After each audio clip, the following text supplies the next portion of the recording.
fui levado ao Tancredo eu me lembro até hoje, pelo Fernando Lira e pelo Fernando Henrique Cardoso. O Fernando Lira era muito amigo pessoal.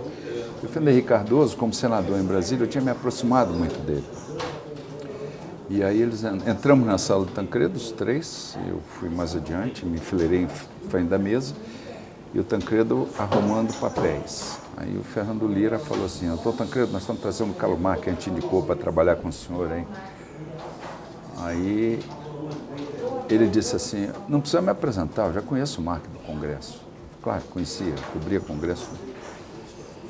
E ele disse, tudo bem, Carlos? Eu falei assim, tudo bem, doutor Tancredo, mas por dever de lealdade, eu quero dizer ao senhor que eu sou aquele repórter mentiroso, leviano, irresponsável, que fez aquela manchete do JB. Aí ele falou assim, manchete, ele não olhava para mim, ele misturava os papéis, ele tirava daqui, botava aqui, tirava daqui, botava lá, e não olhava para mim.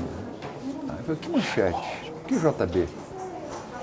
Eu falei, doutor Tancredo, no dia 13 de janeiro, 22 de janeiro, uma coisa assim, deste ano, aquela manchete, Tancredo prepara a sua candidatura pela via indireta, antes do primeiro grande comício da direta. E ele falou assim, eu não lembro. Eu falei assim, eu lembro. Eu lembro, sabe por quê? Porque o senhor me chamou de mentiroso, leviano, irresponsável em cadeia nacional. E ele falou, olha, eu não lembro. Eu quero saber se isso é muito importante para você, porque para mim isso não tem importância nenhuma. Aí eu me lembro que eu olhei para o lado do Fernando Henrique, fiz assim, como quem diz, porra, você está exagerando, está pegando muito pesado. Aí eu parei. Eu falei assim, isso daí não tem a menor importância. Você está preparado para a guerra? Vai ser uma guerra. Eu falei, eu estou preparado para a guerra. E, de fato, no minuto seguinte, ele disse, então, nós estamos começando a trabalhar. Ok, vamos lá. Com a máxima...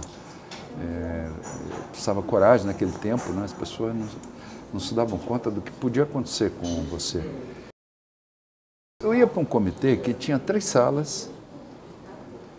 Lá estava lá o Afonso Camargo, o Mauro Salles, Augusto Ribeiro, Tancredo, Dona Antônia. E eu pensava, gente, isso é um exército Brancaleone, né? É isso que vai mudar o país? Vai mudar nada, nós não vamos conseguir mudar o país. Aí um dia, 2 meses depois, explodiram a sala de imprensa. O Major Furro, que era o chefe da segurança do Tancredo, que ele trouxe da PM de Minas, porque ele não confiava na época na Polícia Federal, nem nas Forças Armadas. O Furro me ligou cedo e disse, olha, às 5h30 da manhã, corre para o comitê, a gente se encontra lá. Lá eu te explico o que está acontecendo. Eu fui para lá, cheguei lá, a sala estava completamente calcinada, tinha sido um atentado. Foi o último atentado da ditadura. E aí, quando eu vi aquele atentado, eu comecei a entender por que aquele homenzinho, por que aquele exército Brancaleone estava mudando o país, estava ameaçando a ditadura. A ditadura se deu conta, vamos perder para ele. Foi aí que eu comecei a cair na real. E nesse dia aconteceu um fato muito engraçado, que era típico do Dr. Tancredo, né? O Furro chegou, me deu algumas instruções e disse, olha, daqui a pouco vai encher de jornalista, porque as pessoas vão descobrir. Você leve todos para dentro da sala calcinada. Quando for 11 horas, pontualmente, o Dr. Tancredo vai chegar, ele vai abrir a porta, vai meter a cara, vai falar alguma coisa e em seguida vai embora. Ele não vai responder a nenhuma pergunta. Tá bom. Quando deu 11 horas, eu preparei a cena, botei o jornalista mais no fundo, assim, que era para ficar... E todos foram surpreendidos quando a porta abriu, o Dr. Tancredo meteu a carinha, falou, oi, tudo bem com vocês? Olha, ele estava olhando ali uma sala calcinada num comitê de trabalho dele. E ele fingiu que estava olhando para um filme que estava passando numa tela de cinema, como se não fosse nada normal aquilo ali, né? E aí voaram perguntas em todas as direções e tal, ele esperou passar, quando passou, ele falou assim, Marco, eu acho que é de você que eles não gostam. Porque era a sala onde eu trabalhava, né? Todo mundo riu e antes que alguém armasse uma pergunta, ele fechou a porta e foi embora. E nunca mais falou no assunto. Ele estava para ganhar a eleição, a gente já tinha feito uma bancada de entrevistas, todo dia ele ia, sentava naquela bancada e dava entrevista. Aí já tinha cadeiras para os jornalistas, porque antes não tinha nada. E atrás tinha aquele cartaz com Muda Brasil. Você se lembra? Eram duas pinceladas, uma verde e uma amarela. Muda Brasil, que era o slogan, né? E um dia, ele, pouco antes de dar a entrevista, ele chegou e falou assim, planta uma pergunta sobre Maluf. Eu pensei, porra, mas que pergunta? Ele falou assim, qualquer um. Eu falei, mas... Não, qualquer coisa. Só tem que ter a palavra Maluf na pergunta. Tá bom. Ele entendia mais de política do que eu, muito mais. Né? E aí eu me lembro que eu falei com a Soninha, que era da Rádio JB à época, e Soninha sempre foi uma iconoclasta, né? Você conhece ela, sabe disso. Enfim, doidinha. Soninha foi quem perguntou ao Collor se ele estava com AIDS. E ela fazia esse tipo de pergunta mesmo, na lata. Eu disse, Soninha, faça uma pergunta sobre tal coisa que o Maluf tinha falado na véspera. Eu armei uma pergunta e pedi a ela, faz uma pergunta. Isso é muito comum no meio jornalístico, quando não há maldade, quando não há malícia, né, você pediu a um colega, faça tal pergunta e tal.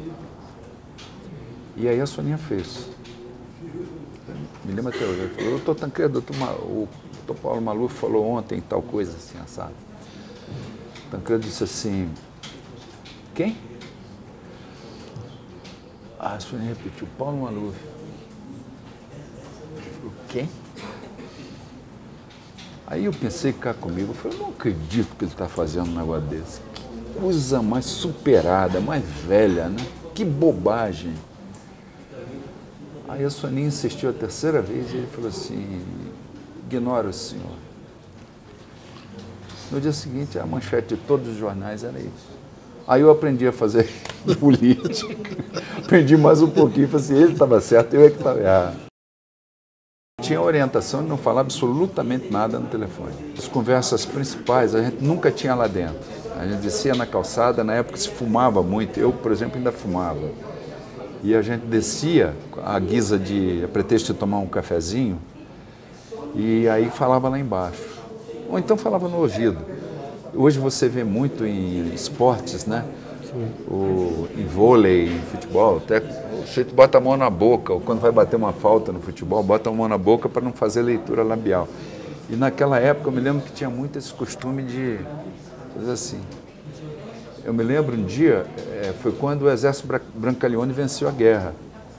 O dia que o Aécio me ligou, o Aécio é um garoto, né? Tinha 24 anos, 25, ele me ligou também muito cedo e disse, o que você está fazendo? Eu falei, porra, eu estou dormindo, 5h30 da manhã, 6 horas, o que eu estou fazendo? Ele falou assim, não, eu não dormi essa noite.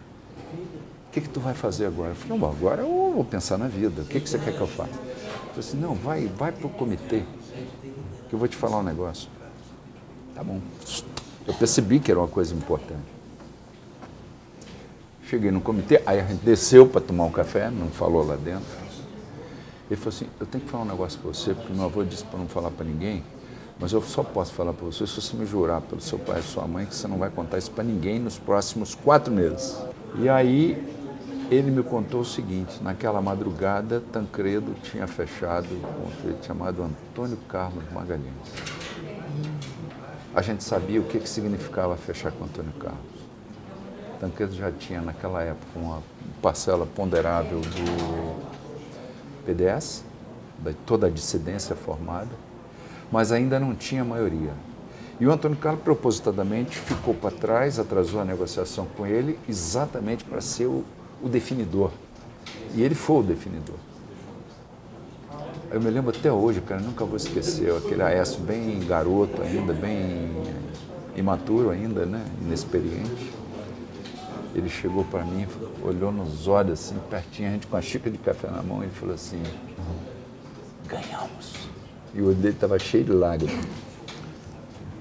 Ganhamos, governo. E ganhamos, a gente sabia que tinha ganho.